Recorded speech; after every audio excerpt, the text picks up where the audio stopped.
Sekarang kita menjelaskan tentang 9 orang yang boleh berbuka puasa, yang tidak wajib berpuasa. Yang pertama adalah, jadi cara menghafalnya pun sudah kami tata biar mudah dihafal. Seperti yang kemarin juga cara menghafalnya sudah. Kalau tidak hafal tuh ilmu itu, kalau tidak dihafal tuh repot. Jadi biasakan menghafal biar ringan, difahami dulu baru hafal. Dan ingat kalau belajar jangan tolah-toleh. Kalau tolah-toleh nanti salah paham tuh bikin kacau di masyarakat. Bikin fatwa yang bikin pusing orang.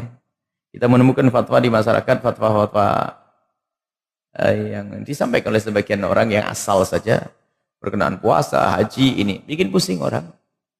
Tidak tahu dari mana sumbernya. Padahal ulama sudah menjelaskan dengan sejelas-jelasnya.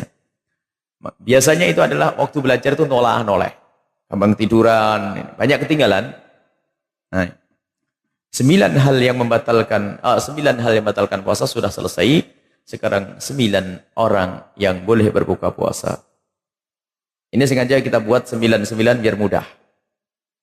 Dan semuanya yang kami ambil dari kitabnya para ulama terdahulu, kami tidak mengarang-arang, tidak. 9 orang yang boleh berbuka puasa adalah, dihafal dulu. Yang pertama adalah anak kecil, yang kedua adalah orang gila. Anak kecil dengan orang gila kami jejer, karena orang gila dengan anak kecil kurang lebih sama, akalnya belum sempurna, akalnya tidak ada. Yang ketiga dan keempat adalah, yang ketiga orang sakit, yang keempat orang tua. Orang tua adalah penyakit tua yang tidak bisa kembali kepada muda. Orang tua kayak orang sakit. Sengaja kami jejer biar mudah dihafal, orang sakit dan orang tua. Kelima dan 6 orang haid dan orang nifas. Mudah dihafal, haid sepasang dengan nifas.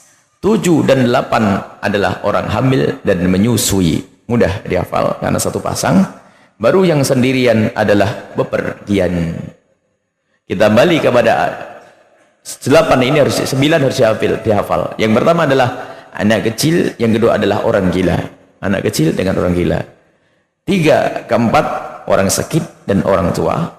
5, 6 orang haid dan orang nifas. 7, 8 orang hamil dan orang menyusui. Yang ke-9 adalah orang yang bepergian, musafir.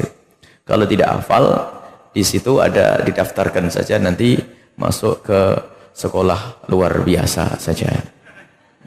Ngapal segitu saja kok tidak bisa ya. 9, ngitung duit 900.000 aja hafal. Ini dari Pak ini, dari Pak itu, dari Pak ini, hafal itu kalau ini. Baik, yang pertama adalah anak kecil. Anak kecil, setiap anak yang belum balik tidak wajib baginya untuk berpuasa. Adapun baliknya seorang anak itu ditandai dengan, seorang anak laki-laki ditandai dengan keluar air mani di usia 9 tahun. Keluar mani, usianya 9 tahun Hijriah. Kita tidak akan bicara tentang bulan Masehi. Dalam urusan agama selalu Hijriah. Keluar air mani di usia 9 tahun. Keluar air mani 9 tahun. Kalau 9 tahun tidak keluar mani ditunggu. 9, 10, belum keluar mani belum balik. 11, belum keluar mani belum balik. 12, 13. Sampai usia 15 tahun. Kalau sudah 15 tahun genap, pasti balik. Biarpun tidak keluar mani, itu menurut mazhab Imam Asy-Syafi'i radhiyallahu ta'ala. Bagi wanita sama. Keluar mani di usia 9 tahun, ditambah lagi 1 keluar darah haid. Kalau belum keluar mani dan belum darah haid, belum disebut sebagai seorang yang balik. Sampai kapan? Ditunggu 11, 12, 13. Jika ada seorang anak gadis umur 12 tahun kok belum keluar darah haid dan belum keluar mani, maka anak gadis tersebut belum dianggap sebagai balik. Sampai kapan? Ditunggu sampai usia 15 tahun. Kalau sudah 15 tahun itu balik dengan umur. Biarpun tidak keluar darah haid dan tidak keluar mani, maka anak tersebut sudah menjadi seorang balik. Selagi belum balik, anak tidak wajib berpuasa. Anak kecil tidak wajib berpuasa. Tapi ingat, jangan salah paham. Ada ini yang salah paham ini bukan saja orang awam, Ustaz. Salah paham dipikir setiap anak yang tidak wajib puasa tidak pernah diajari puasa. Padahal diperintahkan di dalam hadis Nabi tentang sholat dulu. Anak kecilmu umur 7 tahun, 8 tahun, 9 tahun selagi belum balik, maka sholat tidak wajib. Tapi biarpun tidak wajib, diperintahkan oleh Allah untuk, Rasulullah memerintahkan kita untuk mengajarinya. Sehingga disabdakan oleh Nabi, muru awladakum bisolati inda sab'in, perintahkan anakmu untuk sholat di saat mereka umur 7 tahun. Jadi wajib bagi orang tua untuk mengajari anaknya sholat waktu mulai umur 7 tahun. Biarpun sholatnya masih noleh, biarin, yang penting diajari. Kalau ibu membiarkan sehari saja tidak sholat, dosa. Atau satu sholat ditinggalkan, dosa. Kenapa? Perintah untuk orang tuanya, bukan untuk anaknya. Memang anaknya belum wajib sholat. Tapi kalau orang tua membiarkan, orang tua yang menyayangi anaknya, tapi kasih sayangnya dari tidak punya ilmu, kasihan, jangan dibanguni subuh-subuh, kasihan. Hendak banguni, sudah 7 tahun dia, agar seger, sehat, ngambil air wudhu. Biarpun tidak apa-apa, sudah suka-suka. Namanya anak belum wajib, tapi wajib dilatih. Wajib dilatih. Kadang orang tua ini salah paham, mentang-mentang tidak wajib lalu tidak dilatih. Kalau orang tua tidak pernah mengajari sholat, tidak membiasakan sholat, dosa. Anak kecil tidak dosa. Termasuk diantaranya adalah bukan sholat, dikiaskan oleh para ulama, termasuk diantaranya mengajari puasa. Kalau sudah anak kita umur 7 tahun, sudah kita latih untuk berpuasa, biarpun tidak sempurna. Sering kita sebut dengan puasa beduk. Nah, ada puasa beduk buat buka, tapi buat anak kecil, buat bapak-bapak enggak. Bapak-bapak puasa beduk kasih beduk jeduk gitu sih. Orang tua jadi anak kecil. Nah. Anak kecil boleh puasa beduk karena untuk serius bu, ditemani, jangan dianggap main-main. Ditemani karena anak kecil itu, oh buka jam 12 siang, Masya Allah, buka, sahur lagi, buka sama sahur lagi. Tapi setelah jam 12 tidak boleh makan lagi, serius, berlatih. Sehingga nanti tahun berikutnya sudah terlatih menjadi pas waktu giliran haid sudah. Bahkan mungkin ada anak umur 8 tahun sudah bisa sempurna puasa, kita menemukan. Dan pahala buat sang anak, pahala buat orang tua. Yang penting jangan sampai dibiarkan. Termasuk bukan saja urusan sholat, puasa, urusan menutup aurat. Biarpun kadang-kadang dilepas gundulan, namanya anak kecil. Namanya anak kecil. Umur 7 tahun dikasih kerudung, dilepas sesaat, pakai, saat dilepas. Tapi wajib ditanam oleh seorang ibu bahwasanya kamu harus menutup auratmu kamu harus menutup aurat saya. Iya mama, iya. Ayo umi, harus dilatih. Kalau seorang ibu, seorang bapak tidak pernah melatih anaknya menutup aurat di umur 7 tahun, mulai 7 tahun, maka dia telah melakukan dosa. Adapun kesempurnaannya nanti bertahap. Bisa saja umur 9 tahun sudah punya rasa malu, tidak bisa dilepas, ada. Tapi ingat, kalau sudah balik, harga mati, tidak bisa ditawar lagi. Tapi jangan sampai anak kita bebani dengan kenapa? Karena kita tidak pernah melatihnya dari dini. Kita latih dari dini. Ada suatu ketika, ini kesalahpahaman, semoga Allah mengampuni. Ada seorang ustadz datang kepada kami, membawa anaknya umur 11 tahun. Kami temukan bajunya aneh, bajunya pendek, begitu roknya pendek, anak kecil, 11 tahun. Lalu kami tanya, ya ustadz, umur berapa ini saat? Rupanya di saat kami tanya umur berapa ini, dia paham. Kami bahkan negur dia ini, anaknya tidak pakai kerudung. Karena dia pernah belajar, maka dia pakai hujah. Buya, ini umurnya 11 tahun, tapi belum haid kok. Belum balik. Jadi semakin ketahuan kalau dia salah paham rupanya. Jadi kalau biarpun belum haid, memang tidak wajib baginya untuk menutup aurat. Tapi bagi orang tua wajib mengajari. Ente yang ngajari, mestinya kan begitu. Cuman saya diam, dia belum mau sudah berhujah begitu, menunjukkan ini salah paham lagi nih. Salah paham. Memang sang anak belum wajib, tapi bagi orang tua wajib mengajari untuk melakukan kewajiban dan menjauhi larangan. Bukan saja melakukan kewajiban, menjauhi larangan. Lihat, ini paham, harus dipahami. Dan inilah yang disampaikan oleh para ulama. Ya aneh kalau harus paham. Hanya orang itu, ya aneh, coba kebayang enggak? Dibalik saja, jangan urusan sholat, jangan urusan ini, yang lain saja. Anak kecil kalau melakukan dosa tidak dicatat oleh Allah. Apakah gara-gara begitu lalu ngomong, hei anakku, mumpung kamu belum balik, bebaslah kamu zina sama minum minuman keras sebelum kamu balik, gitu? Ada enggak? Ya enggak ada. Haram membiarkan anak berzina biarpun masih kecil, haram. Sang anak tidak dosa, karena dia belum balik. Nggak ada ini. Oh nak, nggak apa-apa nak, karena menurut ulama kamu belum dosa, mumpung belum dosa, begitu. Nggak ada, ya gila orang tuanya begitu.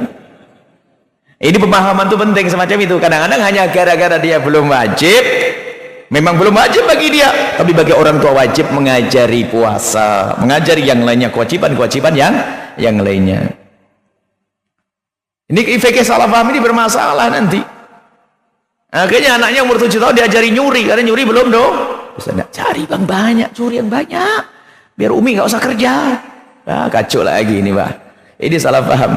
Sebetulnya tidak ada beda antara masalah sholat dengan masalah mencuri. Tidak ada beda antara masalah puasa dengan masalah berzina. Tidak beda. Karena seorang anak umur 7 tahun sudah wajib kita kenalkan kewajiban dan wajib kita kenalkan larangan agar dijauhi. Kalau orang tuanya tidak mengenalkan, dosa orang tuanya. Baik. Kemudian setelah itu lihat, anak kecil tidak wajib puasa. Tapi jangan salah, ibu wajib melatih ibadah, Bu. Jangan dianggap ibadah. Ibu ngajari nungguin masakin jam 9 siang karena umurnya masih 7 tahun, puasa jam 9. Jadi sahurnya 2 kali. Jam 9 sama jam 3 sama jam 6. Boleh. Anak kecil. Yang kedua adalah yang tidak wajib puasa adalah orang gila. Gila beneran, Bu, bukan gila duit. Orang gila, ya gila sudah. Nah, tahu gila itu kayak apa? Gila macam-macam kok. Ada gila ini. Orang gila tidak wajib puasa dan tidak dosa baginya. Sebab akalnya tidak ada. Gimana kita suruh berpuasa orang dia tidak ngerti kewajiban. Dan kalau ada orang terlahir dalam keadaan gila sampai tua pun mati, maka ketahuilah dia adalah ahli surga. Enak ya? Nggak puasa nggak apa-apa. Ya sudahlah, kalau pengen, saya pengen nggak puasa tapi nggak dosa, bagaimana? Daftarlah menjadi orang gila. Selesai. Jadi orang gila karena tidak ada akal. Kemudian yang ketiga adalah orang sakit. Orang sakit yang boleh berbuka puasa ada aturannya dong. Jangan asal sakit nanti. Sakit jerawat nggak puasa, sakit ini nggak puasa, ya ini bukan itu. Sakit di sini adalah sakit yang memberatkan kita untuk berpuasa. Sakit yang memberatkan kita untuk berpuasa. Misalnya kalau kita puasa melilit-lilit perutnya, pusing, atau penyakit yang menjadi parah. Menurut siapa ini yang sakit itu menurutnya bahaya, memberatkan dan membahayakan? Menurut dua orang. Yang pertama adalah menurut dokter. Kalau sudah dokter ngomong ke ibu, bapak, dokter muslim yang bisa dipercaya, ngomong, Bu, Pak, tolong ya puasanya diberhentikan dulu ya. Nah kalau sudah dokter yang ngomong menyuruh kita untuk memberhentikan puasa, kita harus patuh. Maka boleh berbuka puasa, tidak puasa. Yang kedua, untuk menurut siapa? Menurut dirinya sendiri.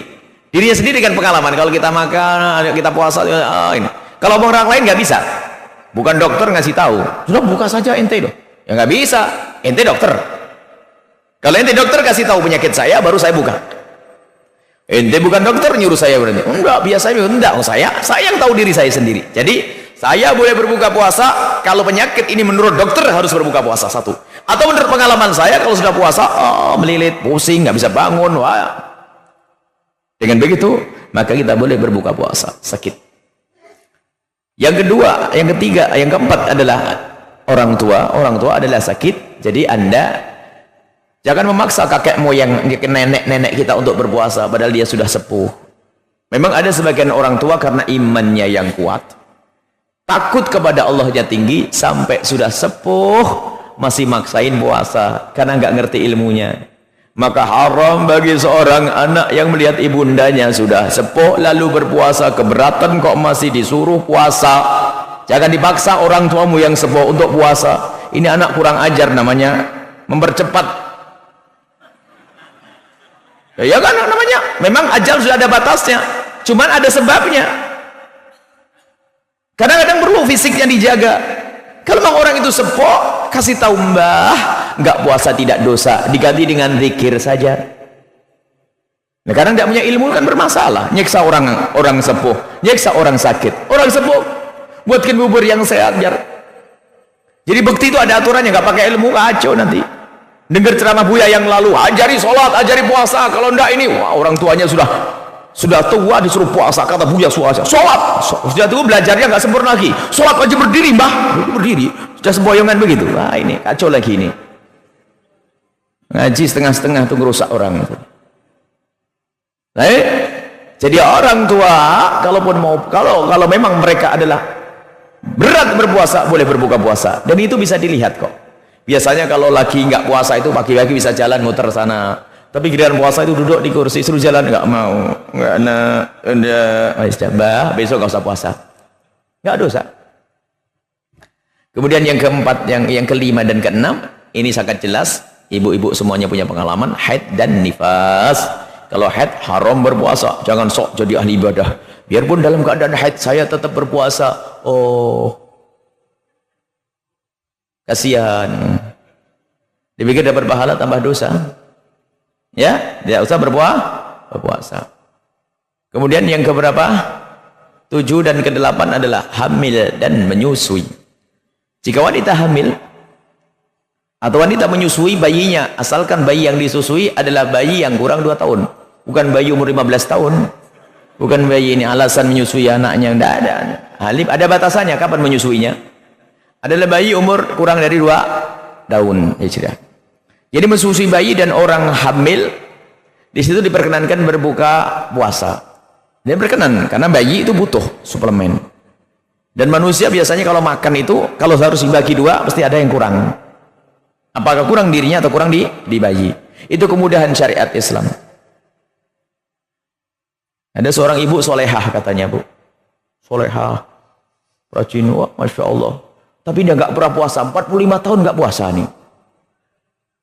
Istrinya ustadz lagi, gimana nih istri ustadz 45 tahun nggak puasa ini?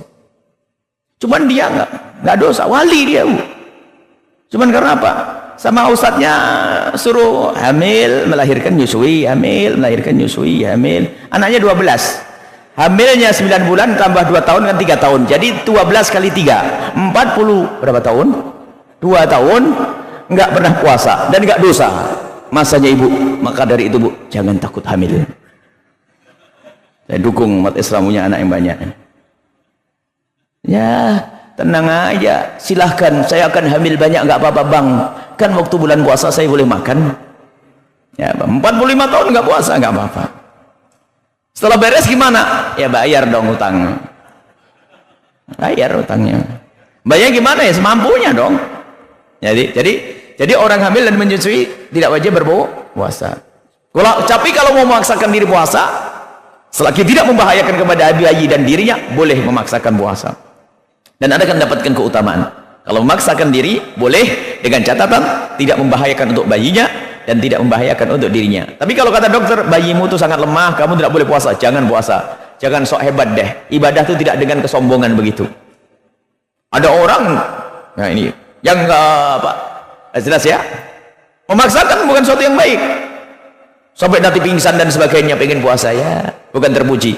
Selagi memang kamu nggak mampu, nggak usah puasa. Ada cerita pada zaman Nabi ini yang ke-9 tadi, apa? Bepergian. Ya, musafir. Musafir kalau berat, biarpun musafirmu tidak, bepergianmu tidak berat, tetap boleh berbuka. Cuman jika memang bepergianmu itu enak, nyaman, lebih baik tidak berbuka. Cuman kalau mau berbuka, boleh. Misalnya ibu berangkat naik pesawat. Pesawat kan tidak repot ya. Dipijitin lagi di situ. Tetap boleh berbuka puasa. Naik pesawat, digendong sama suami. Wah, dipijitin lagi di perjalanan. Naik pesawat, nggak boleh ngapain, jalan pun nggak boleh, digendong, tetap boleh berbuka puasa. Karena bepergian itu sendiri menjadikan kita boleh berbuka puasa. Mana yang lebih bagus antara puasa dengan tidak, dilihat. Kalau bagimu berat puasa, tidak usah puasa. Tapi kalau puasa enteng, menjadi tidak puasa lebih bagus. Pernah terjadi pada zaman Nabi, ada orang memaksakan puasa. Saking memaksakan puasa sampai pingsan, diguyur air, pingsan. Sampai Nabi mengatakan dalam bahasa himyariyah, ada dalam bahasa Arab tuh bahasa himyariyah itu alif lam tuh jadi alif mim. Laisa minal birri laisa minim birim saumu fim safari. Laisa minal birri as-saumu fis safari. Ini dalam bahasa lughah himyariyah. Laisa minim birim saumu fim safari. Tidak ada baiknya orang yang puasa dalam bepergian sampai begitu tuh keadaannya. Ini kan kemurahan dalam syariat Islam. Kami sampaikan kepada sopir bis Surabaya Jakarta yang rumahnya Semarang. Setiap hari tidak puasa. Yang nggak wajib puasa memang dia bepergian kok. Jangan ditutupi ilmu. Jangan ditutupi ilmu. Cuma nanti di saat liburan, cuti wajib kok qadha. Sama. Cuman ahli iman nggak akan semacam itu. Tidak akan meninggalkan puasa kecuali dalam keadaan berat. Nyopir tempatnya AC, bisnya AC. Jadi biarpun tetap hari. Wasahid seumur-umurnya dia di perjalanan ya sama. Selagi dia di dalam bepergian. Ini hukum nggak usah ditutup-tutupi. Ya. Baik. Sudah ya 9. Orang bepergian. Cuman bepergiannya seperti apa? Bepergian dengan 2 catatan. Tujuannya tidak kurang dari 84 kilo. Jadi Surabaya, dari Cirebon ke Jakarta atau Cirebon ke Semarang. Kemudian hari yang kita ingin berbuka, hari yang kita ingin tidak puasa tadi, sebelum subuh kita sudah tidak di tempat kita, bukan di rumah kita. Misalnya kita hari ini berangkat ke Semarang, Ibu, besok Ramadan. Hari ini berangkat ke Semarang, anggap saja berangkat kita jam 3 sebelum subuh. Maka karena berangkat kita sebelum subuh, nanti besok pagi kita boleh sarapan di Tegal atau di Brebes.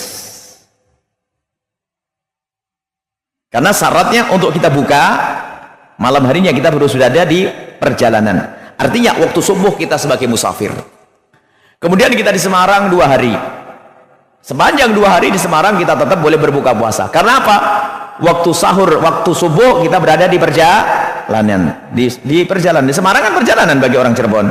Habis itu pindah ke Surabaya 3 hari. Sama, di Surabaya boleh berbuka. Karena waktu subuhnya kita berada di perjalanan. Waktu musafir. Semuanya itu. Itu. Jadi boleh berbuka. Nggak usah ditutup-tutupi, selesai ini. Baik, kemudian setelah itu, mana di antara 9 itu yang wajib diqadha dan yang tidak wajib diqadha, kemudian mana yang wajib bayar fidyah, kan ada macam-macam.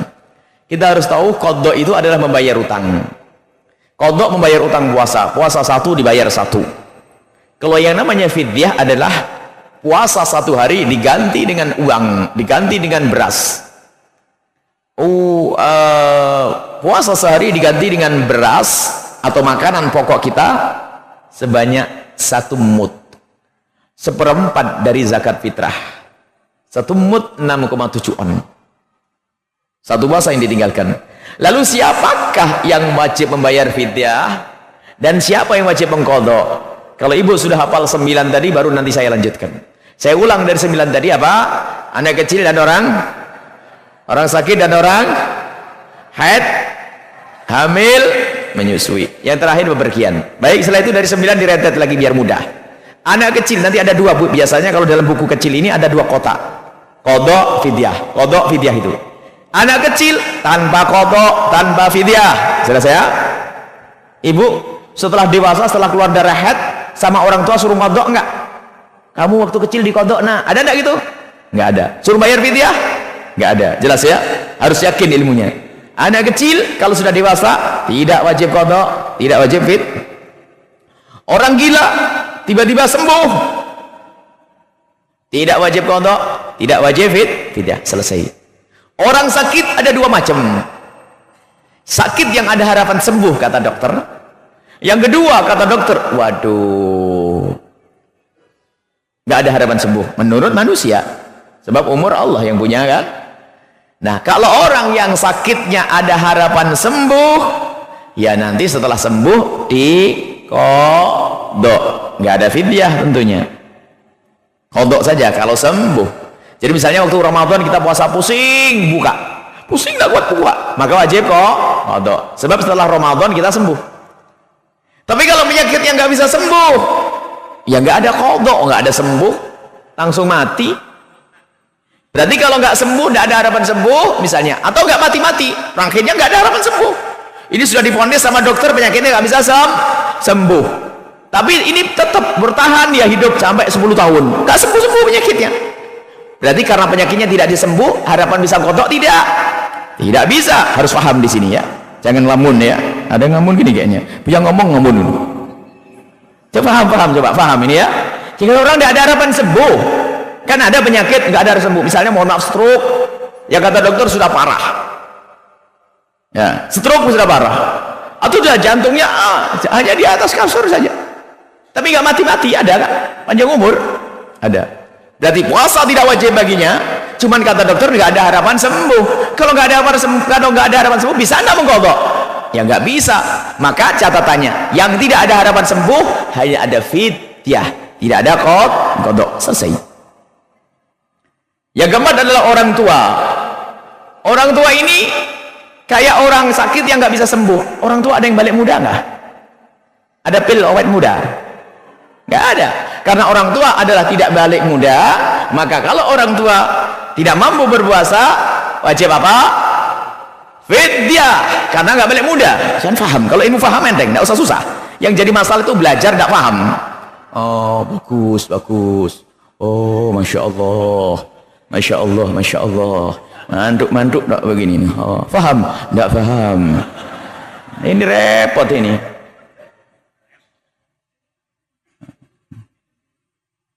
Yang cerita sampai keluar busa di sini. Jelas ya? Jadi Buya gambarkan biar nyambung begitu. Jadi disamakan dengan orang sakit yang tidak bisa sembuh. Karena memang orang tua nggak sembuh lagi. Ya? Baik, selesai. Berarti orang tua nggak bisa sembuh lagi. Kayak orang penyakit nggak bisa sembuh. Pakai apa? Fit? Yakin? Nggak pakai qadha. Selesai. Jangan pusing pokoknya fikihnya. Kemudian yang ke haid dan nifas sudah jelas ibu. Bapak-bapak nggak pernah haid kadang-kadang bingung nih. Ibu hanya wajib kok. Ada fidyah enggak? Nggak ada fidyah. Wajib qadha. Ibu cuma wajib mengqadha saja. Nggak usah membayar fidyah. Selesai. Hamil dan menyusui. Ada ruwet dikit nih. Hamil yang menyusui dikembalikan kepada ibu yang bersangkutan. Sama kasusnya. Hamil dengan menyusui sama kasusnya. Hamil saja contoh. Jika dalam keadaan hamil seorang wanita tersebut khawatir akan dirinya, kalau hamil jadi melilit, bayinya makannya banyak, melilit, aduh setiap puasa tuh kok kayak lapar banget, kerepotan dong. Iya buka, karena ibu tersebut merasa kerepotan karena dirinya, maka hanya cukup qadha, nggak pakai fidyah, karena dirinya, sebab dimaafkan untuk dirimu lebih mudah karena yang kamu yang punya masalah. Tapi jika ibu yang sebelah ini, gimana bu puasa? Oh kalau saya sih aman-aman, saya tenang, cuman saya kasihan bayi saya. Jadi bukan karena dirinya aman, tapi kasihan bayi. Bayi itu orang lain atau dirinya? Orang lain. Karena orang lain, maka apa? Wajib membayar fidyah plus qadha. Dia berbuka wajib qadha. Kemudian dia karena untuk kepentingan orang lain, maka wajib bayar fidyah. Berbuka wajib qadha. Tapi, loh kamu kan tidak ada masalah, kenapa kamu berbuka puasa? Bayi saya. Berarti karena orang lain. Menyusui. Jadi menyusui, maka menjadikan seseorang boleh berbuka puasa. Biarpun yang disusui adalah kambing satu-satunya. Jangan bukan manusia, anaknya orang. Kambing terhormat. Ini lihat menyusui. Subhanallah, begitu mudahnya syariat Islam. Maka dari itu jangan sampai ada orang yang meninggalkan puasa. Baik, adapun orang yang hamil sama kasusnya. Sama seperti orang yang kalau hamil menyusui. Orang menyusui sama, menyusui kadang-kadang anak bayi itu nyusunya banyak. Seorang ibu itu kalau tidak ambil susunya cepat lapar, cepat ini. Ada kemudahan. Adapun orang bepergian, maka hukumnya boleh berbuka puasa, tapi setelah itu hanya wajib qadha saja. Tidak ada fidyah bagi orang yang meninggalkan puasa karena bepergian. Wallahu a'lam bissawab. Ringan, sependek ya. 9 hal yang membatalkan puasa. Karena yang namanya puasa itu kalau tidak tahu yang membatalkan, orang pasti melanggar nanti. Yang membatalkan puasa ada 9 juga. Mohon dihafal singkat saja.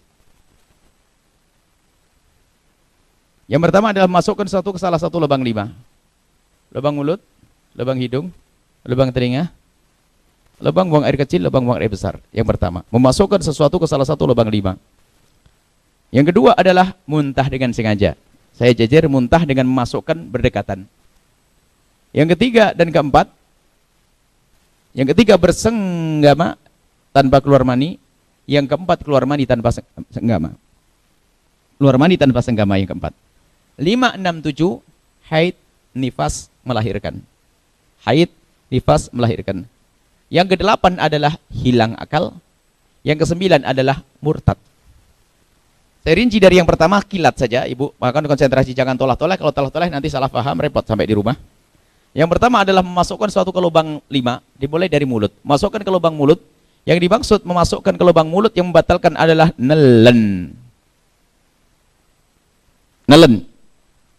Kalau tiba-tiba Ibu di siang hari bulan Ramadan nemukan dedek yang kecil makan permen nggak habis. Daripada dibuang sayang, tak tahu yang dimasukkan mulut, bleb. Batal nggak? Tidak batal, asalkan jangan ditelan. Pokoknya jangan ditelan, sudah, saya mau tahu. Es krim masukkan ke mulut, tidak batal, asalkan jangan telan, sudah. Contohnya harus ekstrim, biar tidak lupa. Contohnya yang mengagetkan begitu. Ekstrim, es krim masuk ke mulut, lep. Batal nggak? Pokoknya jangan ditelan, sudahlah. Nah, ini harus paham. Selesai. Sebab yang membatalkan adalah masalah bahkan memasukkan ke mulut ada yang sunnah, berkumur dalam wudu. Ayo, kurang jelas lagi apa ayo? Kumur tetap Nah, lah kok masih bingung kadang-kadang. Kita bikin contoh es krim saja kadang-kadang ada, oh, masa iya? Orang walau wudu di siang hari bulan Ramadan tetap disunahkan siwakan. Siwak kau masukkan ke mulut kan gitu ya? Loh, enggak ada batal. Asalkan jangan ditelan, selesai. Baik. Lah, Ibu kalau belajar nggak boleh ngantuk. Habis begini kok ngobrol terus pulang, itu pasti bermasalah nanti. Giliran sampai di rumah ditanya sama suaminya, Mama, nelen ludah gimana nih? Ayo, yang ngomong nelen, ngantuk ngobrol. Sampai di rumah tanya nelen ludah. Iya ya, nelen ludah gimana ya? Ya katanya batalkan ya. Masa batal? Akhirnya kayaknya batal. Wah kacau ini. Nggak ada. Nelen ludah hukumnya ada. Nelen ludah ada hukum. Harus yakin. Hukum nelen ludah adalah tidak membatalkan puasa. Harus yakin ini. Hukum nelen ludah tidak membatalkan puasa. Jadi dikeluarkan tadi. Semua yang ditelan adalah membatalkan puasa.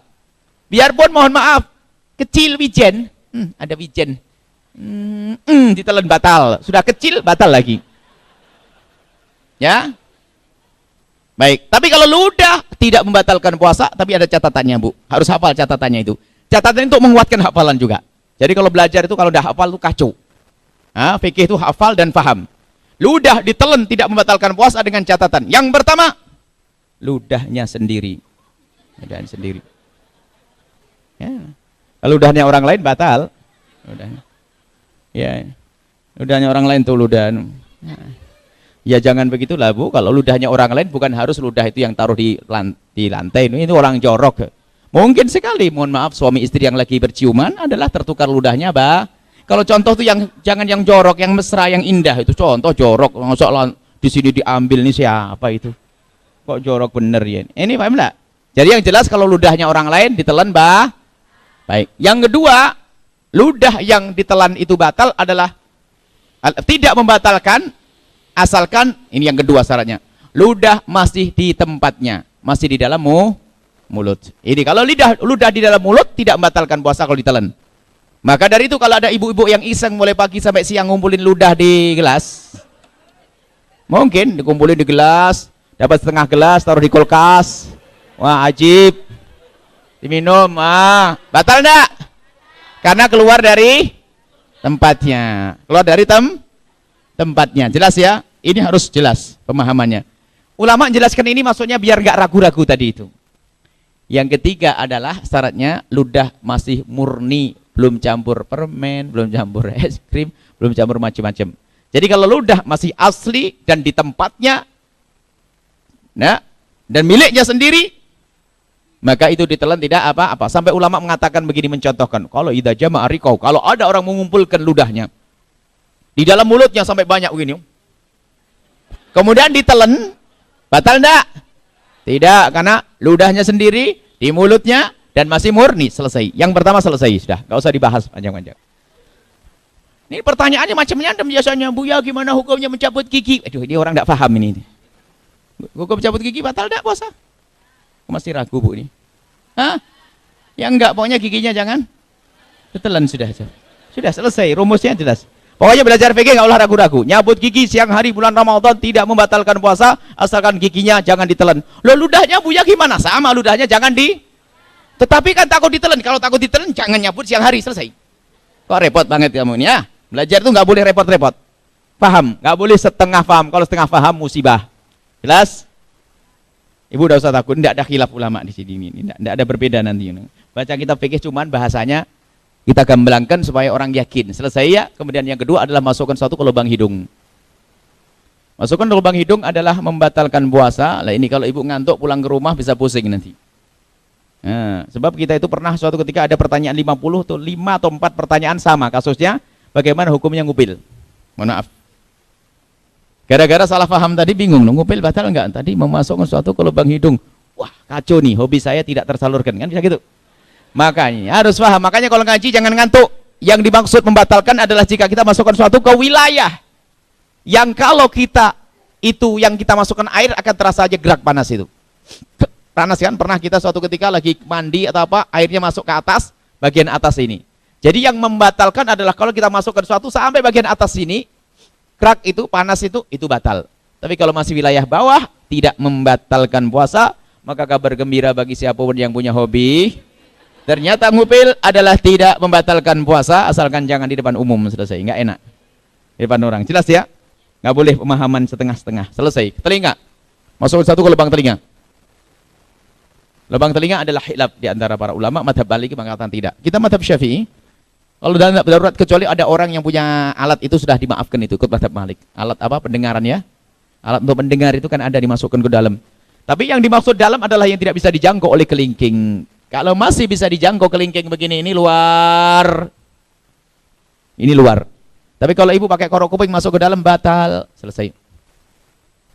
Buang air kecil nih. Kalau ada seorang laki-laki mau meneteskan obat di, mohon maaf kemaluannya, lubangnya batal. Seorang wanita masukkan kapsul batal. Seorang wanita kalau beristinja dari hadas kecil hendaknya cukup dengan perut jemari ini. Kalau dibelokkan begini batal. Buang air belakang pun sama. Kalau buang air belakang, air besar cukup dengan perut jemari. Kalau dibelokkan masuk ke dalam batal. Harus hati-hati. Baik, seorang putih. Kemudian lanjutannya adalah muntah dengan sengaja. Kalau muntah dengan sengaja batal. Kalau ibu lagi hamil muda tiba-tiba muntah-muntah tidak batal. Atau kita dalam kendaraan mabuk kendaraan muntah tidak batal. Yang muntah dengan sengaja atau mencium bau biar muntah batal. Muntah yang tidak disengaja tidak membatalkan puasa dengan catatan. Satu. Catatannya adalah satu tok. Jangan nelen ludah sebelum berkumur. Kalau habis muntah, hendaknya kumur dulu, baru nelen ludah. Sebab apa? Muntahanmu adalah najis masuk mulut lewat mulutmu. Dan semua najis cara mencucikannya harus dengan air. Kalau Anda meludah 1000 kali tidak akan suci. Berarti mulutmu yang belum suci itu telah najis. Najisnya bertemu dengan ludahmu. Berarti ludahmu tidak murni lagi. Ludahmu bercampur najis, kemudian kamu telan. Batal enggak? Batal. Selesai. Bersenggama dengan sengaja hubungan suami istri. Mohon maaf, bersenggama. Seorang laki-laki memasukkan kemaluannya, kepala kemaluan itu kalau sudah tenggelam batal puasanya. Baik di jalur belakang, depan, termasuk masukkan ke binatang. Naudzubillah. Ini hanya sekedar batal. Masukkan ke binatang batal. Seorang wanita sama. Kalau seorang wanita tidak harus semua kepala kemaluan laki-laki. Biarpun separuh sudah batal. Termasuk ini peringatan kepada wanita. Jangan sampai menganggap yang membatalkan hubungan bersenggama sampai masuk itu semua. Tidak. Termasuk jika seorang wanita, mohon maaf, suaminya lagi mesra dengannya, tak taunya menyentuh wilayah tersebut, tak taunya jemari sang suami kok masuk wilayah itu, batal puasanya. Hati-hati, ini harus disampaikan ini. Karena tidak boleh dimasuk. Ini masuk bab yang tadi, memasukkan satu ke lubang yang itu. Jadi jemari suami masuk batal. Hati-hati. Kemudian setelah itu keluar mandi dengan sengaja. Batal. Dengan sengaja, keluar mandi dengan sengaja batal. Tapi kalau keluar mandi tanpa sengaja, tidak batal. Gimana keluar mandi tanpa sengaja? Ya mungkin mimpi. Mimpi basah. Tidak apa? Mimpi basah, di siang hari mimpi, tidak batal. Selesai. Kemudian haid, nifas, melahirkan. Jelas, kalau orang laki haid, ibu puasa setengah hari, atau jam 3 haid, batal puasanya. Ibu-ibu yang rajin puasa, biarpun hamil tua masih puasa. Jam 5 sore bayinya lahir, batal puasanya. Bayi atau bakal bayi sama, keguguran batal puasanya. Selesai. Yang ke-9, yang ke-8 adalah hilang akal. Agak cepat sedikit karena sudah pernah kami sampaikan di Masjid Raya. Ambil rekamannya, dengar lagi nanti di radioku akan terulang ini. Yang ke-8 adalah hilang akal. Hilang akal ada 3 model. Yang pertama adalah gila. Yang kedua adalah pingsan, ada tingkatannya. Yang ketiga adalah tidur. Kalau orang gila, biarpun sebentar batal puasanya. Ada seorang lagi ngobrol begini tiba-tiba gila. Batal puasanya. Biarpun sebentar. Batal puasanya biarpun sebentar. Tapi kalau yang ayan atau pingsan baru batal puasanya kalau sehari penuh. Habis sahur pingsan, bangun-bangun isya. Habis sahur pingsan, nggak sembuh-sembuh, masuk ke rumah sakit, dibiarin sampai isya bangun. Batal puasanya karena pingsannya seharian. Tapi kalau dia sempat sadar sesaat, pingsan habis sahur pingsan. Jam 12 siang bangun sebentar pingsan lagi sampai isya, puasanya sah karena sempat sadar biarpun sebentar. Selesai. Adapun tidur, ini juga hilang akal, biarpun tidurnya sehari penuh, maka puasanya tetap sah. Habis sahur tidur, bangun-bangun isya, maka puasanya tetap sah. Baik, kemudian yang terakhir adalah murtad. Murtad, orang murtad, orang keluar dari iman, macam-macam. Orang murtad bukan hanya pindah agama saja. Dikatakan murtad, orang mengatakan Nabi Muhammad bukan Nabi, Al-Quran bukan wahyu, mengatakan zina tidak haram, mengatakan homo tidak haram, mengatakan ada Nabi setelah Nabi, macam-macam, mengatakan sholat fardu, sholat 5 waktu tidak wajib, mengatakan puasa Ramadan tidak wajib. Itu adalah murtad. Jadi murtad itu jangan digambarkan hanya orang beda agama saja, tidak. Nah ini adalah murtad banyak. Jadi ada 9 ya. Memasukkan suatu ke salah satu lubang 5. Muntah dengan sengaja, bersenggama tanpa keluar mani tanpa senggama, haid, nifas, melahirkan, kemudian yang ke-8 adalah hilang akal dengan rinciannya, yang ke-9 adalah murtad, dan mohon dihafal itu semuanya. Kemudian nanti kalau ada pertanyaan langsung dijawab oleh sendiri-sendiri. Kenapa? Ini rumus. Coba kalau ada yang bertanya nanti beres semuanya. Termasuk diantaranya adalah amalan di bulan Ramadan yang perlu digiat, yang perlu digalakkan adalah menghidupkan malam Ramadan dengan beribadah, melakukan solat-solat di malam Ramadan. Termasuk solat yang paling istimewa adalah solat taraweh. Akan tapi jangan sampai gara-gara solat taraweh pun kita bersitegang dengan tetangga atau orang lain bermusuhan gara-gara taraweh. Apakah 8, 20 dan seterusnya. Ini adalah problem. Yang penting melakukan ibadah di malam hari itu. Akan tapi pun harus ada ilmunya, keyakinan. Yang paling utama dan pertama di bulan Ramadan nanti yang tidak boleh Anda tinggalkan adalah solat witir. Solat witir dimulai dari 1 rakaat. Paling sedikitnya solat witir 1 rakaat. Dan paling banyaknya adalah 11 rakaat. Umumnya adalah 3 rakaat. Dan yang paling banyak dilakukan Nabi Muhammad adalah 11 rakaat. Mungkin kita akan membahas secara ilmiah tentang solat witirnya Rasulullah sallallahu alaihi wasallam. Nabi melakukan solat witir. Dan sholat witir hampir tidak pernah ditinggalkan oleh Nabi SAW dalam keadaan apapun. Adalah dalam buku taraweh, adakah taraweh yang bid'ah? Ada satu buku, mungkin bisa didapat. Ini buku ini, insya Allah bisa didapat. Di sini akan kami jelaskan tentang hukum taraweh. Pertama kami hadirkan tentang tarawehnya Rasulullah SAW. Nabi pernah melakukan sholat taraweh 1 rakaat juga pernah di saat waktunya sempit. Nabi juga pernah melakukan sholat witir bukan taraweh. Nabi pernah melakukan sholat witir 1 rakaat karena waktunya sempit. Pernah juga 3 rakaat. Bahkan dalam hadis yang diriwayatkan dari Sayyidina Abdullah bin Umar, hadis sahih riwayat Imam Bukhari, anna rajulan sa'ala Rasulullah, ada seorang laki-laki bertanya kepada Rasulullah sallallahu alaihi wasallam an sholatil laili, tentang sholat malam. Faqala Rasulullah sallallahu alaihi wasallam, Rasulullah menjawab, sholatul laili mathna, sholat malam itu hendaknya dilakukan 2 rakaat. Boleh kita melakukan 6 rakaat langsung, 10 rakaat langsung, boleh. Akan tapi petunjuk dari Nabi sebaiknya dilakukan 2.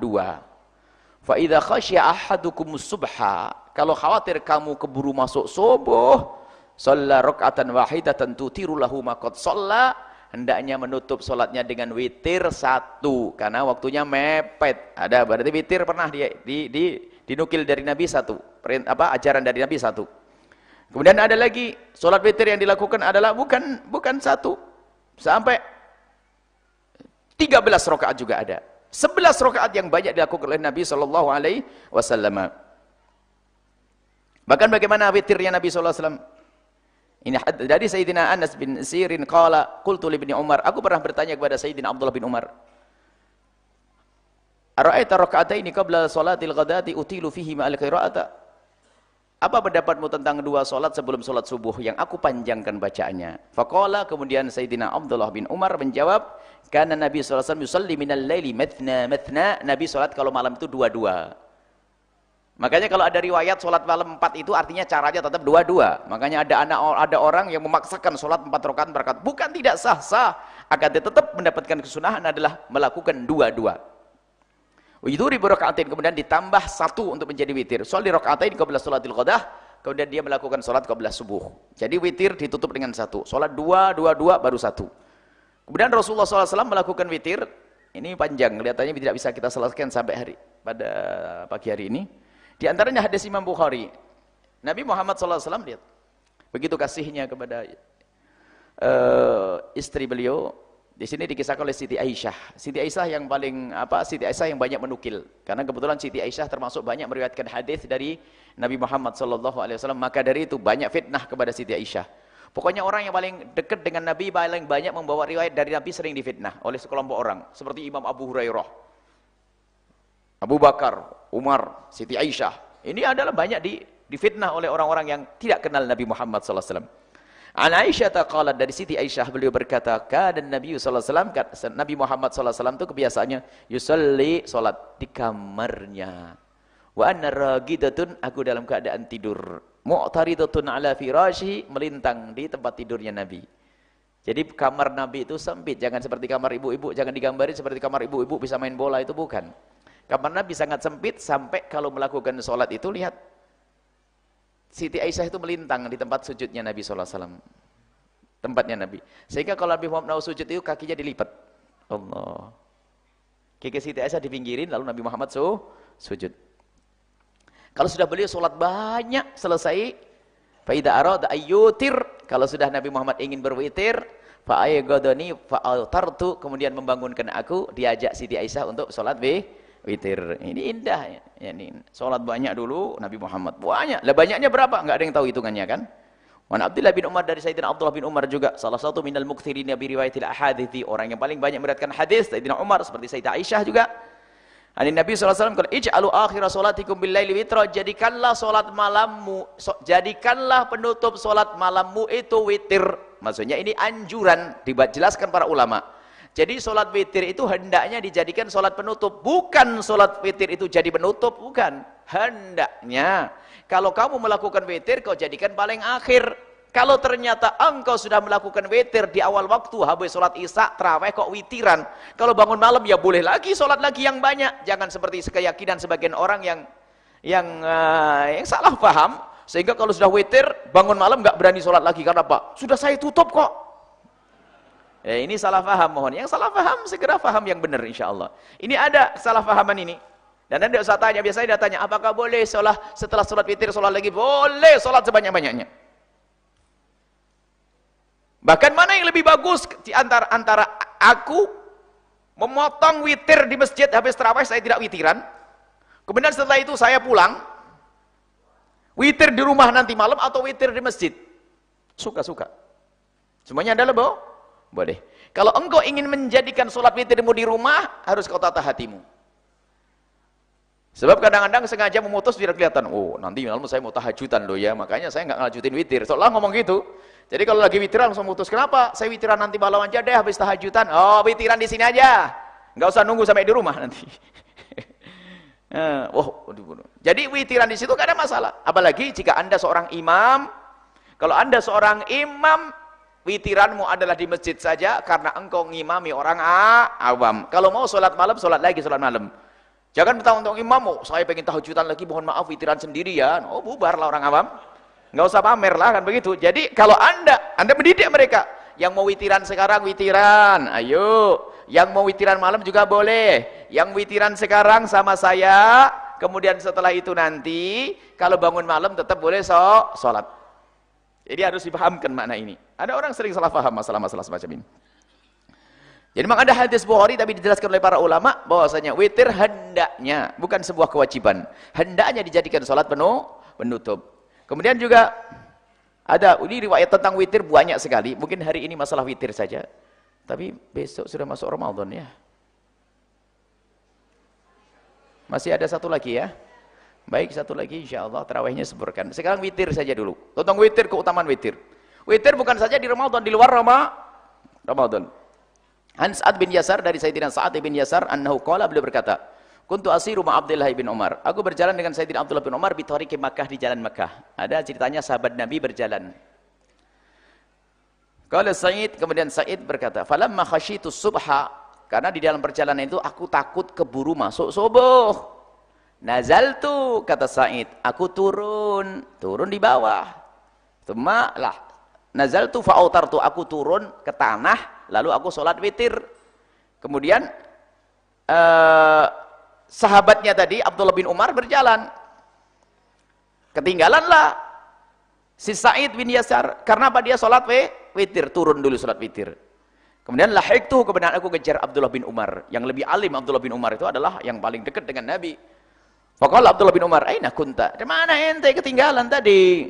Oh, faqultu kuntu hasitu subha. Aku takut keburu subuh wahai Abdullah bin Umar. Fa nazaltu fa autartu, kemudian aku turun, aku salat witir. Faqala Abdullah, kemudian Sayyidina Abdullah bin Umar berkata, alasalaka fi Rasulillahi uswatun hasanah? Kamu ini kayaknya kurang kenal Nabi Muhammad ya. Bukankah Nabi Muhammad suri teladan yang paling bagus? Bala, benar. Apa? Contoh apa dalam hal ini wahai Abdullah bin Umar? Sayyidina Abdullah bin Umar, wallahi demi Allah. Bala wallahi. Qala, kemudian Sayyidina Umar berkata, fa inna Rasulullah, sesungguhnya Rasulullah sallallahu alaihi wasallam kana yutiru 'alal ba'iri, Nabi pernah melakukan witir di atas kendaraannya, di atas ontanya. Maka ini ilmu untuk semuanya. Jadikanlah ibadahmu itu banyak, tidak harus nunggu sampai musola rumahmu. Yang punya mobil, di atas mobilmu jadikan itu musola sepanjang perjalananmu. Kalau sekiranya engkau di rumah nanti harus ketemu dengan anak-anakmu, mungkin waktu pulang dari perjalanan engkau sudah menyelesaikan sholat witirmu yang 11 itu di atas mobilmu. Tidak usah nunggu sampai di rumah, bahkan mungkin sholat sunnah yang lainnya. Ini ilmu yang perlu dihadirkan agar orang ibadahnya semakin banyak. Kalau ibadah tidak harus nunggu masuk masjid, tidak harus nunggu masuk musola, tidak harus nunggu di bawah, di atas kendaraannya. Subhanallah, Anda masuk mobil dalam keadaan punya wudu setelah sholat isya misalnya. Isya di jalan, kosor enak lagi. Di perjalanan Anda bisa memperbanyak sholat sunnah apapun. Cukup menghadap ke arah kendaraannya, nggak usah menghadap ke kiblat kalau sholat sunnah. Kalau sholat sunnah di atas kendaraan, kiblatnya adalah di mana arah kendaraan berjalan. Langsung saja Allahu Akbar, seperti bacaan biasa, rukuk, sujudnya lebih rendah lagi, tanpa harus jidat ditempelkan di jok, nggak usah. Yang penting merunduk lebih dalam lagi. Kemudian sholat yang banyak, masya Allah. Inilah ahli surga yang berjalan di atas mobilnya. Sholat saja nunggu sampai di rumah. Dan juga biasakan sepanjang perjalanan Anda punya wudhu. Anda selingilah. Mungkin setelah 10 kilo 4 rakaat, 2 rakaat, 2 rakaat, 2 kilo 2 rakaat. Masya Allah. Ini ilmu ini perlu dihadirkan. Sholat alal ba'ir, sholat di atas kendaraan ini. Bahkan yang pakai motor pun Allahu Akbar kabira walhamdulillahi katsira wa subhanallahi bukratan wa asila. Oh, orang pintar, orang cerdas ini. Sholat aja nunggu ke masjid, sudah jarang ke masjid lagi. Terus gimana ceritanya? Ibadah nunggu mau umrohnya nggak berangkat-berangkat, nasib tuh orang. Hari ini waktunya ya. Ini adalah pelajaran dari Nabi Sallallahu Alaihi Wasallam bahwa Nabi pernah melakukan salat witir, nggak harus pakai turun, sebab turun bisa makan waktu. Karena mungkin kita buru-buru pengen ketemu keluar, nggak. Dan mungkin kalau sampai rumah ketinggalan salat malam tahajudannya. Apalagi para ustadz itu kan biasanya keliling itu. Nih. Kalau ustadznya nunggu sampai di rumah sudah capek, ketemu anak, ketemu istri. Sholatmu di kendaraan seperti yang kita saksikan para guru-guru mulia. Mobilnya adalah jadi tempat untuk sholat. Dikit-dikit Allah. Setelah itu ngobrol sesaat, Allahu Akbar lagi. Ajib. Makanya benar kalau para ulama itu semalam bisa sholat 500 rakaat karena mereka pinter nyuri waktu. Nah, sekarang kita harus lakukan ini. Maka biasakan Anda punya air wudhu. Dan biasakan dalam keadaan suci semua anggota tubuh dan baju-bajumu. Ibu pun tidak usah pakai mukena khusus, cukup pakai begini sudah sah. Tinggal kakinya saja perlu dikasih kaos kaki. Kalau kaos kaki nggak punya, dilipat saja nanti dengan kainnya, sudah selesai. Allah, indah. Ini yang kita inginkan, meningkatkan ibadah itu tidak harus dengan berat. Sholat saja harus nunggu di musola. Musolanya panas lagi dengan mukena yang panas, makanya nggak betah sholat. Itu musolanya sempit banget, sempit. Banyak debu lagi. Sudah sih gimana? Sholat tidak harus di tempat itu. Sholat bisa di ruang tamu, ruang ini. Permudah. Kemudian hadis riwayat Imam Bukhari an Ibnu Umar kana Nabi sallallahu alaihi wasallam Nabi Muhammad sallallahu yusalli fis safari ala rahilati. Ini adalah juga Nabi pernah sholat di atas kendaraannya, di dalam bepergian. Saya kukuhkan lagi bahasanya ini pernah dilakukan Nabi sallallahu alaihi wasallam. Bahkan sebagian ulama ada yang mengatakan bahasanya itu lebih besar pahalanya daripada sholat di tempat. Sebab sepanjang jalan ini akan menjadi saksi ibadahnya Allah. Cuman sayang ilmu ini kok baru tahu sekarang. Ini kenapa nih? Jarang ngaji barangkali, atau jarang dengar. Buya sudah ngomong mungkin yang 100 kali masalah ini. Nah, jadi ini adalah ilmu baru. Anda di atas kendaraan, di atas kereta, indah. Nabi melakukan sholat ala rahilati, di atas kendaraannya. Hadis riwayat Imam Bukhari, kurang jelas apa, masih ragu-ragu lagi setelah ini. Wa yutiru ala rahilati, dan sholat beliau bersolat, dan beliau sholat witir di atas kendaraannya, sehingga sampai di rumah tinggal istirahat. Termasuk taraweh yang Anda lakukan, mungkin Anda kebetulan dalam sebuah bepergian, lakukan sholat isya, sebab namanya sholat taraweh harus setelah sholat isya, biarpun isyanya jamak takdim. Sholat taraweh harus dilakukan ba'da fi'lil isya'i, setelah melakukan sholat isya. Kalau belum isya nggak ada taraweh. Biarpun dilakukan waktu maghrib, sholat taraweh sah dilakukan waktu maghrib, asalkan sudah sholat isya. Kapan itu? Di saat kita jamak takdim, habis sholat maghrib langsung sholat isya di jalan misalnya. Kita mungkin dari Jakarta pas ada satu tugas dari Jakarta, sholat maghrib di rest area sana sama isyanya sekali. Baru setelah itu naik mobil dan lanjutkan sholat taraweh. Allah, sholat taraweh 100 rakaat. Banyak karena panjang. Jadi karena perjalanannya panjang. Nanti masalah bilangan rakaat taraweh akan dibahas pada pertemuan yang akan datang. Ini adalah himbauan untuk bagaimana kita mempermudah ibadah. Jadi sampai di rumah, lah kalau tarawihnya nanti di rumah dijamin sudah ngantuk, kelihatan bantal itu. Ya, sudah ini sudah pengalaman saya sendiri juga begitu. Ya makanya saya sampaikan, kalau sampai di rumah itu setannya gede-gede. Wah, bantal enak, ngatang ngantuk, macem-macem basin. Ya. Maka dari itu kalau kita sampai di rumah sudah selesai tarawihnya.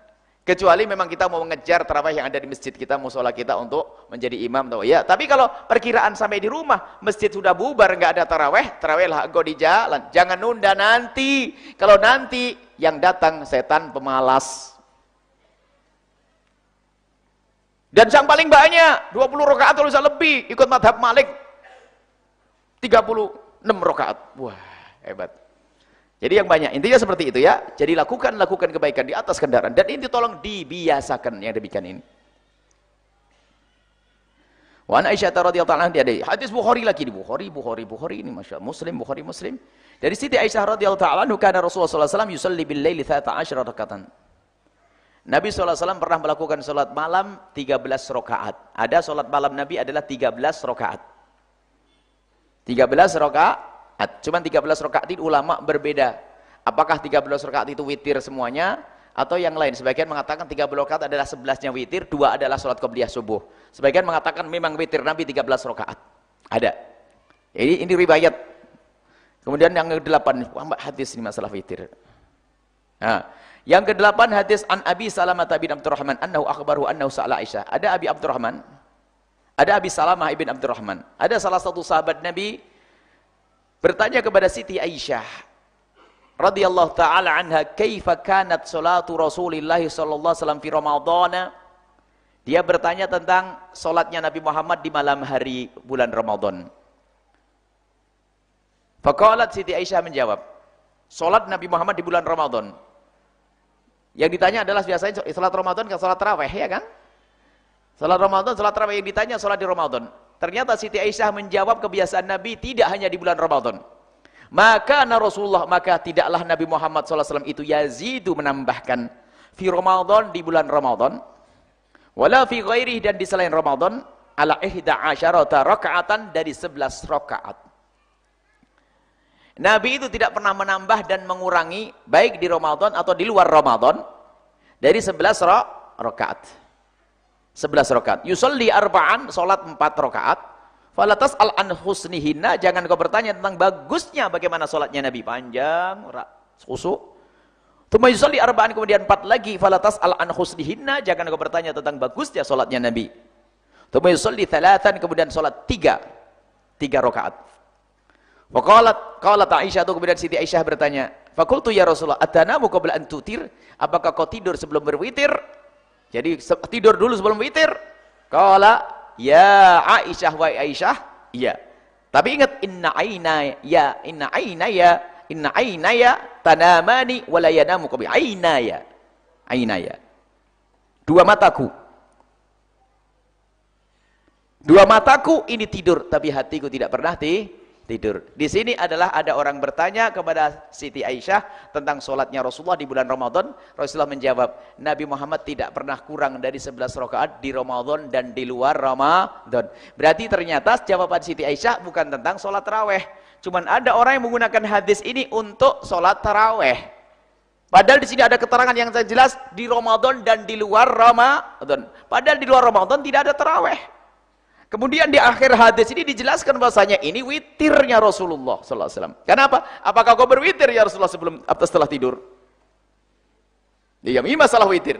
Jadi adalah hadis witir Nabi Muhammad sallallahu alaihi wasallam. Jadi Nabi Muhammad berwitir berapa? 11. Riwayat lain yang menjelaskan witir Nabi Muhammad 11. Hadis yang ke-9. Banyak hadisnya, mungkin tidak akan kita sebut semuanya. Hadis yang ke-9 adalah ini. Imam Muslim, ini seiring dengan hadis tadi. Qasim bin Muhammad qala sami'tu Aisyah, aku mendengar Siti Aisyah. Siti Aisyah juga ini ada keseiringan. Bahwasanya hadis tadi tentang witir yang 11 tadi tentang witir, ini hadis ini yang dijelaskan oleh Siti Aisyah lagi dalam hadis lain. Makanya kalau ada orang memaksakan itu tarawihnya Rasulullah, itu bukan tentang tarawih, tentang witir. Ini lihat Imam Muslim meriwayatkan hadis. Yang tadi adalah Imam Bukhari dari Siti Aisyah. Ini Imam Muslim dari Siti Aisyah. Orangnya sama Siti Aisyah. Apa kata Siti Aisyah? Karena salatu Rasulullah binal laili 10 rakaatin, salatnya Rasulullah di malam hari 10 rakaat, wa yutiru bi sajdatin, dan ditambah 1 rakaat. Berapa jadinya? 11. Loh, ini kemudian menunjukkan bahasanya Nabi Muhammad dengan 11 rakaat tadi sekali malam. Wa yarka' raka'atil fajri, kemudian salat 2 rakaat fajar. 2 rakaat fajar, lah ini loh yang menjelaskan 2 rakaat fajar, 2 rakaat subuh. Fatilka 13 rakaat, maka jumlahnya berapa? 13. Jadi Nabi Muhammad 13, witirnya 11, qobliyah subuhnya berapa dong? 2. Nah, ini adalah 11. Cuman masalah tadi disebutkan 4 rakaat 4, tidak harus seperti itu. Sebab Nabi pernah berkata, sholatul laili mathna mathna, sholat malam itu 2-2. Kalau dilakukan 4-4-2-1, boleh. Tapi itu semua adalah sholat witirnya Rasulullah SAW, bukan sholat taraweh. Makanya masalah sholat taraweh 8 rakaat bukan itu hujahnya nanti. Ini, tapi ada orang salah selalu pakai hujah ini. Bahkan ada seorang awam mengatakan, kan ada hadis Nabi mengatakan, dari Siti Aisyah, sholat tarawih 8 rakaat. Mana sholat tarawih 8 rakaat? Itu bukan sholat tarawih 8 rakaat. Ada pun masalah bilangan tarawih, bukan ini tuh hujahnya. Hujahnya nanti insya Allah kita bahas pada pertemuan yang akan datang. Maka jangan menipu orang, gitu. Bukan ini. 20 rakaat ada hujahnya juga di sini. Tidak, ini bukan bicara tentang hujah 20 rakaat, 8 rakaat. Ini hanya tentang witirnya Nabi Muhammad SAW. Maka kita harus tahu witirnya Nabi Muhammad umumnya berapa? 11 rakaat. Dan disepakati oleh para a'immah. Hanya ada pendapat mengatakan 13, tapi sudah dijelaskan Siti Aisyah, 13 rakaat yang pernah dilakukan Nabi, ternyata 11 adalah witir, 2 adalah rakaatul fajr, 2 rakaat subuh. Kemudian hadis yang ke-10 tentang witir, an Ummi Salamah, dari Ummi Salamah, karena Nabi SAW yutiru bi 13 rakaatan. Pernah Nabi sholat witir 13 rakaat. Ada, berarti bisa saja 13 rakaat adalah witirnya Nabi. Tsumma falamma kabura, setelah Nabi Muhammad menjadi sudah sepuh, dhauf, dan fisik beliau semakin lemah, autara bitis'in bisab'in, pernah witir dengan 7. Itu di saat lemah saja. Di saat lemah, di saat sakit, Nabi Muhammad witirnya berapa? 7 kali. Di saat lemah, Nabi Muhammad witir berapa? 7 kali. Jadi umumnya 11, di saat Nabi lemah 7 kali. Bagaimana Nabi yang sangat luar biasa itu, tak taunya di bulan Ramadan witirnya berubah menjadi 3 kali turun. Kan aneh, nggak masuk akal nanti itu. Witir Nabi Muhammad umumnya 11 kali, dan di saat beliau lemah berapa? 7 kali. Ini riwayat, ini kita bicara masalah witir dahulu, kemudian nanti kita akan bahas masalah tarawih di pertemuan yang akan datang, atau mungkin kita sambung saja di Majlis At-Taqwa supaya ada kesinambungannya. Karena perlu segera disampaikan masalah ini supaya orang tidak salah paham. Baik, ini saja yang bisa kami sampaikan. Semoga Allah memberikan barakat pemahaman yang benar. Akan tapi lihat, jangan ada praduga, ke depan kita akan merendahkan siapapun. Kita tidak akan mencaci yang sholat berapa rakaat pun. Sholat tarawih berapa rakaat kalau tidak caci. Wong enggak tarawih pun tidak boleh dicaci. Apalagi yang sudah tarawih dengan beberapa pun rakaat yang mereka lakukan. Kita harus dengan ilmu agar kita faham. Kemudian setelah itu kita milih mana yang hendaknya kita ambil dari apa yang dikatakan oleh para ulama radhiyallahu taala anhum wallahu a'lam bissawab.